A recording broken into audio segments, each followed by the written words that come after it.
anything that was above board, that was in public interest, I defended. But issues of corruption, issues of theft of public funds, I could not go and defend. And he must forgive me. I asked President William RUTO to forgive me. I'm sorry, my former boss.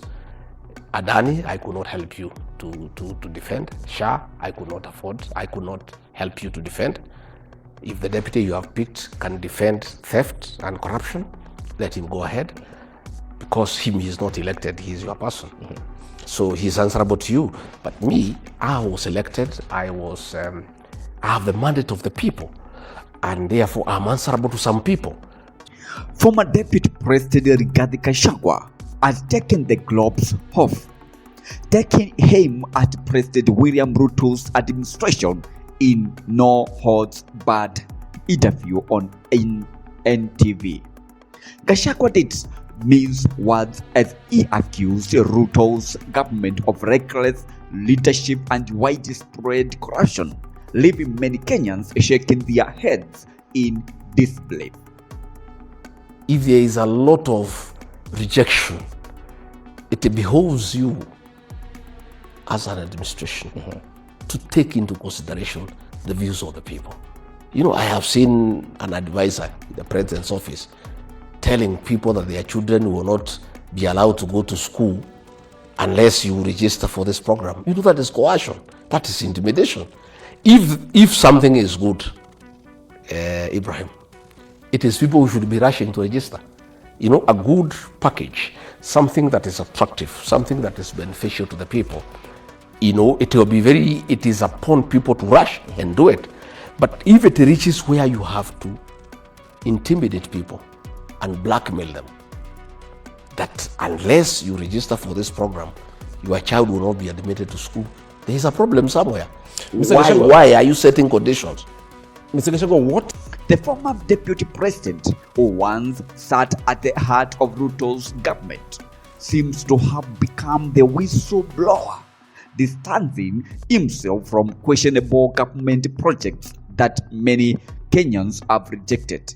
Gachagua is clear he can't support corrupt projects that go against the interests of the people who elected him. You heard the charges against me in the Senate. These are some of the charges that were brought against me. Insubordination. Because of saying, no, this is not right. I'm told I'm insubordinating the president. I was accused of not living to the principle of collective responsibility. Because in some instances, I would say, no, this is wrong. I've listened to the people, and this program is anti-people. So you cannot sit here and ask me to take responsibility when you know that some of the charges against me before the National Assembly and the Senate was that I went to the side of the people. Charges. I'm a people's person.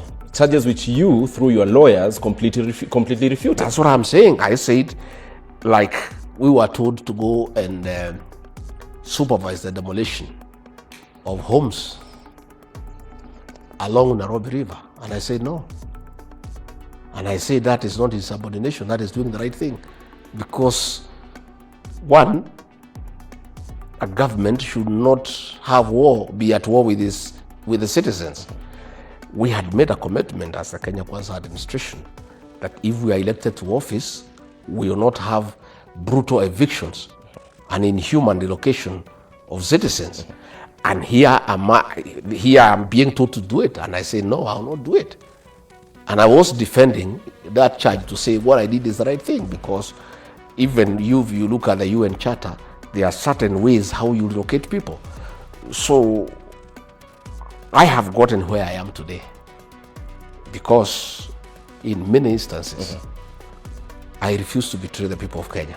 Fair enough. I refuse to betray the people of Kenya. And what is not right, I said it's not right. And where people had a big problem with a program, I will tell Mr. President, the people have a problem with this Fair program. enough. You have mentioned one of the key moments in the interview was when Gachagua took Ruto to task over the infamous Adani deal, which has now turned into a major embarrassment for the president. The deal, which was already controversial, took another hit when it was revealed that the US and discovered possible criminal activity involving Adani. Gachagua claims that he had warned RUTO about the deal, but his advice fell on deaf ears. In his words, he had seen the red flags early on, but as we know, some things in politics are harder to stop than a runaway train. How can I support a project that's ticking time bomb? Gachagua asked. I have amused at the mess and has unfolded since he raised his concerns. I can't be part of something that smells like corruption from a mile away, he handed, sending a pointed look to his former boss. 104 billion shillings on a system that is not necessary. It was quite okay to improve the existing one, between 700 to 800 million to do the same purpose. So you can see some people somewhere are conflicted. And that is why the rush. Because for this 104 billion to come out, the thing needs to be rushed. Who are the platform providers on SHA? Because I have seen documents from the Ministry of Health that indicate that for every amount that SHA will be paying for each procedure done or for each service offered, some amount will be heading or directed to a platform provider. I think 25% or something like that. Who are these platform providers? No, I was not involved. Nobody involved regarding Gachagua. I was not involved in the procurement. I was not involved in the conceptualization of this SHA thing. I was just there. And that's why I'm saying many times I was being told, President said that I failed to defend. He said when he was unveiling his deputy, he accused me of having left him alone to defend government programs and failed to support him to defend government programs. But how do I defend things I don't know? Karanja, I can't go to defend that SHA thing. The use of 104 billion, I would be out of my mind to come to television to support something that, in my view, is ridiculous, and which from every perspective is pure theft of public funds. I cannot defend such things. I was being told to defend Adani. You know, I said one day I was in a funeral somewhere in Trans Nzoia, and I think the senator for Kisii, Richard Onyonka, came very hard on government because of Adani. And I was the last to speak, and I said nothing about the issue. So one of people around the president called me and really abused me, that government was being attacked and you did not defend. How do I defend theft? I cannot defend corruption. I am a man of integrity. And much as probably the president says that I did not defend government programs, he is right to a certain extent. I defended the ones that were above board. Anything, I did the alcohol program, I worked on it. Registration of farmers for fertilizer program, I defended, I worked on it the last day. Coffee reforms, I defended. Tea reforms, I defended. Former Deputy President went on to explain that he was unfairly accused of not supporting the government's projects, a label that doesn't sit well with him. According to Gachagua, it's not that he didn't want to support the projects, it's that he refused to back corrupt deals that would harm the people of Kenya. And he wasn't about to sell his integrity down the river just to keep the political machine running smoothly. Anything that was above board, that was in public interest, I defended. But issues of corruption, issues of theft of public funds, I could not go and defend. And he must forgive me. I asked President William Ruto to forgive me. I'm sorry, my former boss. Adani, I could not help you to defend. SHA, I could not help you to defend. If the deputy you have picked can defend theft and corruption, let him go ahead. because he is not elected, he is your person. So he's answerable to you. But me, I was elected, I have the mandate of the people, and therefore I'm answerable to some people. So I could not go and defend something that is anti-people because I'm elected by the people. You know that this is where the difference between me and the current deputy president is. He is an appointee of President William Ruto. He must defend religiously anything the president says and wants because that is his employee. I was not an employee of President William Ruto. I was an employee of the people of Kenya. It was therefore right for me to fail to defend anything that is anti-people. All right. Gachagwa's tone was a mix of defiance and regret, as he acknowledged that his refusal to get involved in these questionable dealings ultimately led to his impeachment. If I hadn't supported those corrupt deals, he said he would have been impeached. But I would rather lose my job than my integrity. With a hint of sarcasm, Gachagua also took the opportunity to poke a fun at current Deputy President Kindiki. He describes Kindiki as a puppet, someone who blindly follows Ruto's every move without question. It seems that Gachagua is less than impressed with the current deputy's lack of backbone. If you don't have integrity, you'll do anything, Gachagua remarked, adding a dash of humor to the otherwise serious conversation. Well, the president spoke about the fertilizer program, which admittedly is a success. And I took part. I worked with it with the president. And in fact, one day, a minister came and presented to the president a bill of about 1.8 billion to distribute fertilizer. And I happened to be there. And I told the president, this is theft. You know, he was saying, for us to distribute fertilizer in Kenya, we need to hire a firm to ensure that the fertilizer reaches the farmers.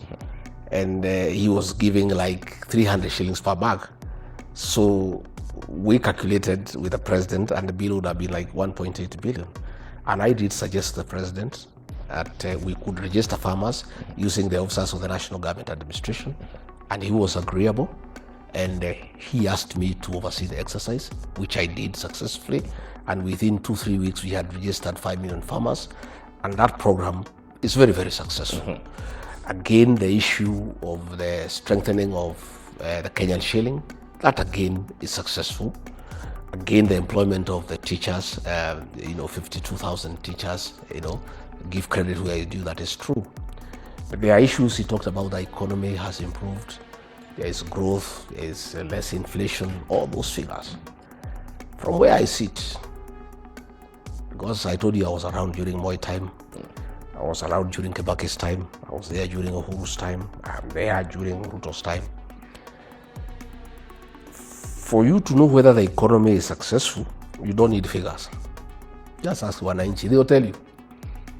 If you ask people who have been around through those 4 governments, they will tell you that the economy improved during the tenure of Mwai Kibaki. Those are they are the best indicators. Forget about these figures and percentages. Those are theories and statistics done at the Treasury, growth of 2.7%, I don't know, those are okay. But if you want to know how the economy is performing, just talk to the ordinary people.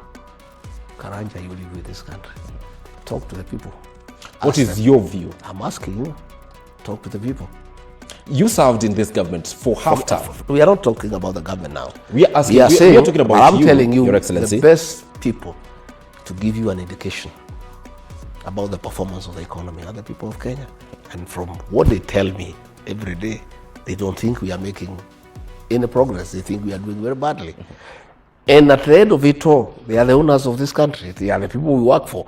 So what they think and what they feel is the most important. And anytime there is improvement in the economy, the people will feel it. There will be improvement in business, there will be improved cash flow, employment, all those benefits will tag along with an improvement of the economy. And I can tell you, from where I sit, Kenyans are crying. One, for taxation, I was with a police officer who told me all those things that were happening, because even them, they are very unhappy looking at his payslip, the deductions, all the people with the payslips are very unhappy because the deductions are not corresponding to the service. Like now, this money for SHA and SHIF, people are deducted when you go to hospital, there is no service. Again, we had a problem with the Finance Bill 2023 about taxation of primary agricultural produce, avocado, macadamia. So you find people have a problem. If you go to the small traders in Nairobi, in fact, if you go to Nairobi, Karanja, I would like you to take your cameras and yourself and go around. Most of the shops are closed down. There's no business. And that's a clear indication. If you want to know how the economy is going, go downtown to Nairobi, go to River Road, go to Taveta Road, go to Accra Road, go to Nyamakema, and you find most shops are closed. In fact, shops used to pay goodwill of 3 million.